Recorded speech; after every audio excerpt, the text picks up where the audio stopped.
अस्सलाम वालेकुम स्टूडेंट्स। आज हमने स्टडी करना है इन्वर्टर के यूट्यूब चैनल पे जो लेक्चर नंबर 4 है फिजिक्स का चैप्टर हमने स्टडी किया है इलेक्ट्रोस्टैटिक्स और टॉपिक है हमारा इलेक्ट्रिक फ्लक्स। अब इलेक्ट्रिक फ्लक्स क्या चीज़ है?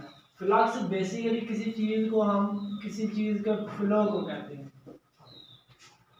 फ्लो ऑफ समथिंग या एक जगह से दूसरी जगह किसी चीज़ का फ्लो करना। अब इलेक्ट्रिक फ्लक्स वर्ड यूज हो रहा है तो इसका मतलब ये है कि हम इलेक्ट्रिक फील्ड के फ्लो को स्टडी कर रहे हैं किसी पार्टिकुलर एरिया से। अब हमारे पास कोई भी पार्टिकुलर एरिया गिवन है, एरिया ए, तो उसमें से जितनी number of electric field line pass हो रही है वो इलेक्ट्रिक फ्लक्स होगा। यानी हमारे पास किसी भी एरिया से इलेक्ट्रिक फील्ड लाइन पास हो रही है तो हमारे पास इलेक्ट्रिक फ्लक्स आ रहा है for number of electric field lines are passing through area A. Basically electric flux को हम डिनोट करते हैं फाई से, जो एक ग्रीक लेटर है। अब इलेक्ट्रिक फ्लक्स के बारे में आपने पढ़ लिया, फ्लक्स फ्लो है और इलेक्ट्रिक यानी flow of electric field lines from certain area या किसी एरिया से। अब इसको फाइंड किस तरह करते हैं या इलेक्ट्रिक फ्लक्स यूज किधर होता है इलेक्ट्रोस्टैटिक में, इसका क्या बात है?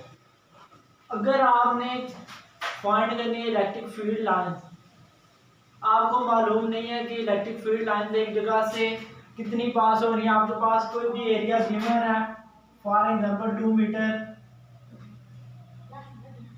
मीटर लेंथ है, इसकी विड्थ कोई भी हो जाए 2 मीटर 1 मीटर, तो इसमें से कितनी इलेक्ट्रिक फील्ड लाइंस पास हो रही है। फॉर एग्जांपल अगर 5 इलेक्ट्रिक फील्ड लाइंस पास हो रही हैं तो हम ये कहेंगे कि इसमें से इसका इलेक्ट्रिक फ्लक्स कितना है, 5।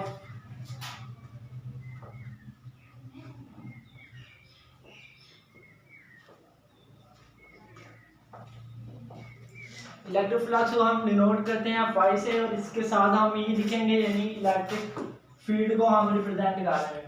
अब ये था हमारी definition electric field lines, electric flux की। Electric flux flow of electric field lines और इलेक्ट्रोस्टैटिक में हमने ये पढ़ लिया है। अब हमने 3 केसेस स्टडी करने हैं इसके कि हम इलेक्ट्रिक फ्लक्स फाइंड किस तरह करेंगे अगर हमारे पास एरिया कोई भी गिवन है।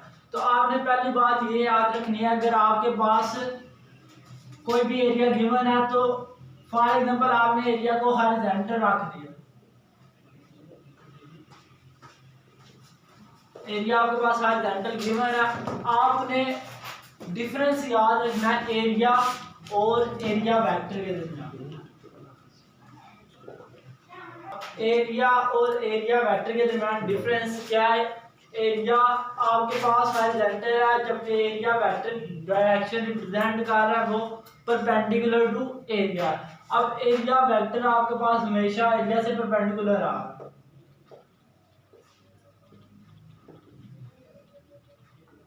अब इनके दरमियान एंगल कौन सा आ रहा है? 90 डिग्री का, यानी ये परपेंडिकुलर है एक दूसरे के। ठीक है। अब जब इलेक्ट्रिक फील्ड लाइंस किसी भी जगह से पास होंगी तो हमने ये याद रखना है, आपने एरिया को कंसीडर नहीं करना, आपने एरिया वेक्टर को कंसीडर करके स्टडी करना है या फाइंड करना है इलेक्ट्रिक फ्लक्स। केस 1 को हम डिस्कस करते हैं अभी।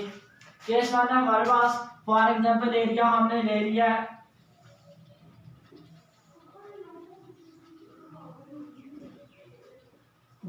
हमने वर्टिकल एरिया ले लिया, कोई भी एरिया की डायरेक्शन वर्टिकल है लेकिन वेक्टर एरिया जो आपके पास है वो इसके परपेंडिकुलर होगा, यानी 90 डिग्री का डिफरेंट एंगल होगा इन दोनों के दरमियान। अब जो इलेक्ट्रिक फील्ड लाइंस पास होंगी वो इससे इस तरह पास होंगी।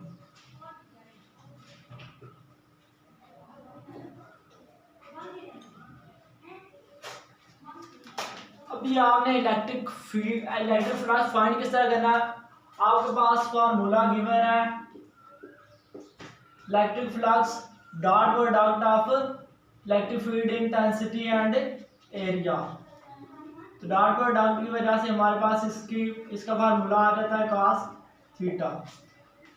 तो हमारे पास इन वेक्टर एरिया और इलेक्ट्रिक फील्ड लाइंस के दरमियान जो एंगल आ रहा है वो हमारे पास 0 आ रहा है। दोनों एक दूसरे के परपेंडिकुलर है। एरिया, वेक्टर एरिया भी और इलेक्ट्रिक फील्ड लाइंस भी एक दूसरे के पैरेलल है। तो हमारे पास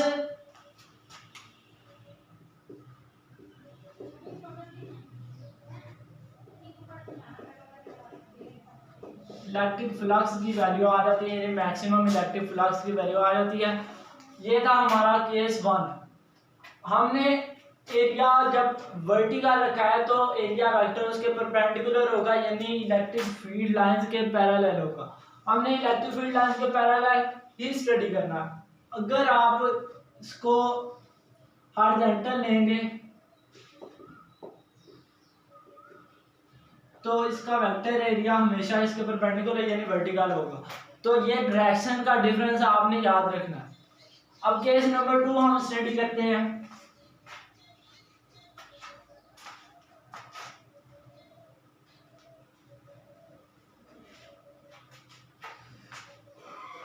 केस नंबर 2 में आपने याद रखना है कि अब हमने जो इलेक्ट्रिक फील्ड लाइन है वो परपेंडिकुलर लेनी है वेक्टर एरिया की। पहले हमने ली थी पैरेलल, तो हमारे पास इलेक्ट्रिक फ्लक्स मैक्सिमम आ गया है। जब हम केस 2 स्टडी करेंगे तो उसमें हमने ये बात याद रखनी है कि इलेक्ट्रिक फील्ड लाइन को परपेंडिकुलर रखना है। तो परपेंडिकुलर रख के देखना है कि हमारे पास इलेक्ट्रिक फ्लक्स की वैल्यू क्या आती है। सिंपली आप के पास आ गया ये एरिया और ये एरिया वेक्टर आ गया। एरिया की डायरेक्शन आपके पास हॉरिजॉन्टल है और ये आपके पास एरिया आ गया। इधर से इलेक्ट्रिक फील्ड लाइन पास होंगी। वैसे तो आपको नजर आ ही रहा है कि इधर से एरिया से कोई भी इलेक्ट्रिक फील्ड लाइन पास नहीं हो रही, लेकिन आपने इसको फार्मूले के जरिए ड्राइव करना है। अब वेक्टर एरिया और इलेक्ट्रिक फील्ड लाइन के दरमियान डिफरेंस कितना आ रहा है, कितने एंगल का? तकरीबन 90 डिग्री के एंगल का आ रहा है। तो हमारे पास इलेक्ट्रिक फ्लक्स आ जाएगा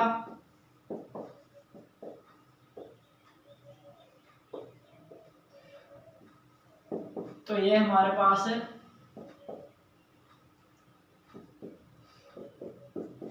0 आ जाएगा। पहले हमारे पास इलेक्ट्रिक फ्लक्स जब हमने पैरेलल रखा था तो मैक्सिमम आया था। अब हमारे पास 0 आ रहा है यानी मिनिमम आ रहा है। ये दो केस आपने स्टडी कर लिए, जब आपने पैरेलल रखा और जब आपने परपेंडिकुलर रखा।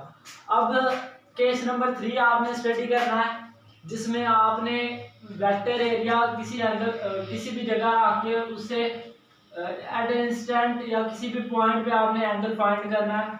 एंगल परपेंडिकुलर भी नहीं होगा, पैरेलल भी नहीं आपने रखना। तो कोई भी एंगल आपके पास आ रहा है तो उस एंगल पे आपने इलेक्ट्रिक फ्लक्स को फाइंड करना।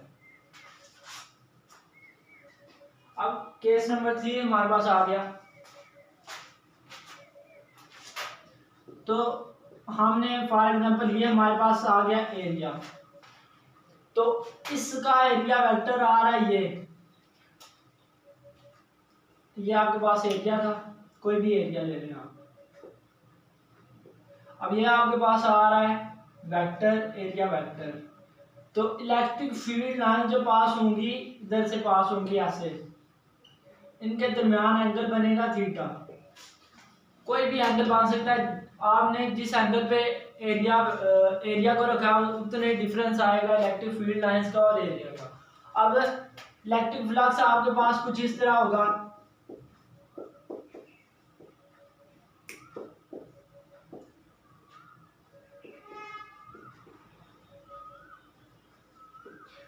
ये एंगल थीटा आपके पास जो एंगल गिवन होगी वही आपके पास एंगल होगा। ठीक है, ये आपने तीनों के स्टडी कर लिए हैं, इनमें कोई मुश्किल बात नहीं है। और ऑब्जेक्टिव में आपको पूछ सकता है कि मैक्सिमम कब होगा, मिनिमम कब होगा। यानी आप जब पैरेलल रखेंगे तो क्या होगा, परपेंडिकुलर रखेंगे तो क्या होगा। अब आपने तीनों के स्टडी कर लिए हैं, इसकी यूनिट हमारे पास क्या आएगी। अब सिंपली अगर आपने किसी चीज़ की यूनिट फाइंड करनी है तो उसके फार्मूले से इजीली की जा सकती है। तो ये हमारे पास यूनिट आएगी mm²c−1। यह था हमारा आज का टॉपिक इलेक्ट्रिक फ्लक्स।